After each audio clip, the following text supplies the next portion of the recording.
सभी को जय हिंद, जय भारत, देशभक्ति, जनसेवा। मैं राष्ट्रपुत्र सुंदरलाल भंवर इस रतलाम की पावन धरा से प्रणाम करता हूँ। देश के युवाओं को प्रणाम करता हूँ जो आर्मी पुलिस की एक अच्छी सोच के साथ देश की सेवा के लिए जो तैयारी कर रहे हैं। मैं स्वयं राष्ट्रपुत्र सुंदरलाल भंवर, निशुल्क फिटनेस क्लब रतलाम, राष्ट्रपुत्र सुंदरलाल भंवर इस यूट्यूब चैनल पर आप सभी का स्वागत करता हूँ।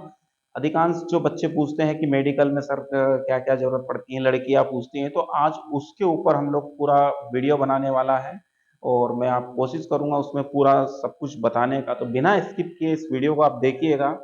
और उससे पहले मैं बता देता हूँ कि जो हमारा निशुल्क फिटनेस क्लब रतलाम है, ये पूरी तरह निशुल्क है। एक देशभक्ति भावना से ओतप्रोत होकर मैं राष्ट्र की सेवा से एक पुलिस की नौकरी के अलावा ये वीडियो मैं बनाता रहता हूँ। यदि आपको अच्छा लगे तो और लोगों तक सेंड कर दीजिएगा, और जो तैयारी करना चाहते हैं वो यहाँ आ सकते हैं। तो ये मेरी इस देशभक्ति भावना को आप अन्य लोगों तक पहुंचा सकते हो। और जो हम मेडिकल के बारे में बात करते हैं कि डिफेंस में जाने के लिए जो बच्चे मेडिकल के बारे में पूछते हैं, तो सबसे पहले मैं बता देता हूँ, यदि मेरे भाई आपको डिफेंस में जाना है, फोर्स लाइन में जाना है, तो आपको फिट चाहिए हमें। सबसे पहले फिट मतलब आपके हाथ पैर वगैरह बिल्कुल टूटे फूटे नहीं होने चाहिए। कोई किसी प्रकार की आपको कोई गंभीर बीमारी नहीं होनी चाहिए, कोई चोट वोट नहीं होनी चाहिए। तो ये है आपका मेडिकल। दूसरा, फिट और एकदम आदमी तगड़ा लगना चाहिए। तो इसके लिए क्राइटेरिया है, चेस्ट कितना होना चाहिए, हाइट कितना होना चाहिए, ब्लड प्रेशर वगैरह जितना भी है सब चेक किया जाता है। तो विस्तार से मैं बता देता हूँ कि आपको जो प्रोफेशनल मेडिकल टेस्ट होता है, पुलिस हो, आर्मी हो या अन्य उसमें, तो ये मेडिकल टेस्ट इसलिए होता है कि हम फिट बंदे को इसमें अ, अ, लिया जाए, ताकि ये जाके वहाँ देश की रक्षा और कर सके, अच्छे से कर सके। तो सबसे पहले तो जो शारीरिक जो आदमी में विकलांगता नहीं होनी चाहिए, शरीर किसी प्रकार से विकलांग नहीं होना चाहिए। तो जैसे इसमें कई प्रकार का, कैसा किसी का छोटा हाथ, किसी के 4 उँगलियाँ, किसी की 6 उँगलियाँ, या किसी की उँगली काम नहीं करना, जैसे राइफल चलाने के समय जैसे ये वाली उँगली काम नहीं करती है, तो ट्रिगर दबाने में दिक्कत होती है। तो ऐसी कई समस्या होती है जिसकी वजह से इनको मेडिकल में अनफिट कर दिया जाता है। तो पूरा पूरा हम लोग मेडिकल के बारे में जान लेते हैं। तो सबसे पहले सिर में कोई गंभीर चोट नहीं होनी चाहिए। उसके अलावा आंखें साफ सुथरी होनी चाहिए। 6x6 का जो आपका चश्मा वो होना चाहिए, आईक्यू वो होना चाहिए। और दूसरा, कान आपके बराबर, कान के पर्दे फटे हुए नहीं होने चाहिए। आपके दांत व्यवस्थित होना चाहिए, टूटे फूटे नहीं होने चाहिए।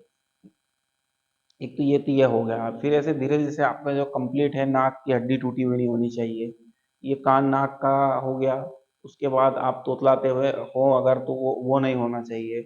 ऐसे करते करते पूरा शरीर का हम लोग, जैसे हाथ हो गए, चेस्ट हो गया, शोल्डर हो गया, इनमें कोई गंभीर चोट नहीं होनी चाहिए। और कोई ऑपरेशन अगर होता है तो अगर ज़्यादा गहरा हो तो वो नहीं होना चाहिए। ऐसे करते करते हमारे हाथ वगैरह सब चेक कर लिए जाते हैं, उंगलियां वगैरह सब काम करती है। उसके बाद पैरों में आ जाते हैं, तो घुटने में जो एक नौकनी की समस्या होती है वो नहीं होनी चाहिए। अगर नौकनी, अधिकांश कहते हैं कि सर घुटने टच होते हैं उसको नौकनी कहते हैं, नहीं मेरे भाई। जो यदि नौकनी वो होता है कि जब आप दौड़ते हैं, दौड़ते समय आपस में घुटने टच होते हैं जिसकी वजह से आप दौड़ नहीं पाते हैं, इसलिए उसको नौकनी कहा जाता है। और नौकनी आजकल घुटने टच वालों को भी बाहर कर देते हैं। तो उसका कारण ये है कि अधिकांश जो बच्चे हैं, कंपटीशन बहुत तगड़ा हो गया है आज। कंपटीशन इस तगड़े होने की वजह से आपको मतलब एकदम फिट बंदा लिया जाता है, तो जैसे जिसके हल्के से भी घुटने टच होते हैं उसको भी बाहर कर दिया जाता है। ऐसे कैसे, जैसे पैरों में कोई चोट वोट नहीं होनी चाहिए। फिर एक फ्लैट फुट होता है। आपका पंजा एकदम समतल नहीं होना चाहिए, वो कर्व में होना चाहिए। तो ये ऐसी मेडिकल में चीजें होती हैं। ऐसे महिलाओं में होता है ऐसा कैसा। फिर शारीरिक जो दक्षता होती है, मापदंड होता है, उसमें भी आपको शरीर का जो नोटिफिकेशन होता है उसके अनुसार आपकी हाइट होनी चाहिए। जैसे एक लड़कों के लिए 168 सेंटीमीटर, 170 सेंटीमीटर की आवश्यकता होती है।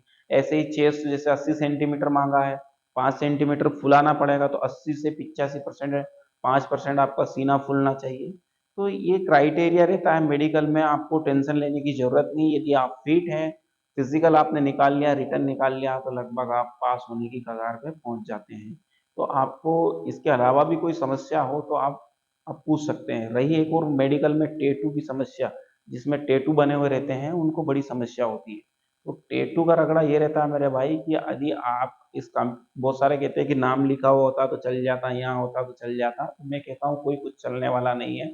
इस कंपटीशन में यदि के दौर में 10 लड़के खड़े हैं और उसमें से लेना एक जने को, तो कुछ न कुछ कमियां निकालेगा। सभी के मान लो 10 खड़े हैं और 10 के 80-80 नंबर है, तो लेना है कि तो आपकी कमजोरी वहां बनेगी।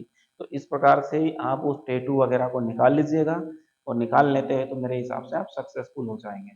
तो ये मेरा वीडियो अगर अच्छा लगे इस राष्ट्रपुत्र का, तो इस राष्ट्रपुत्र को पूरे राष्ट्र में फैला दीजिए। मैं जो समय बचता है उस समय का इस्तेमाल बच्चों की देश की सेवा के लिए तैयार करता हूँ। और यदि आपको अच्छा लगे तो अन्य लोगों तक इसको शेयर कीजिए। मैं हृदय से सबको प्रणाम करता हूँ। जय हिंद, जय भारत, देशभक्ति जन।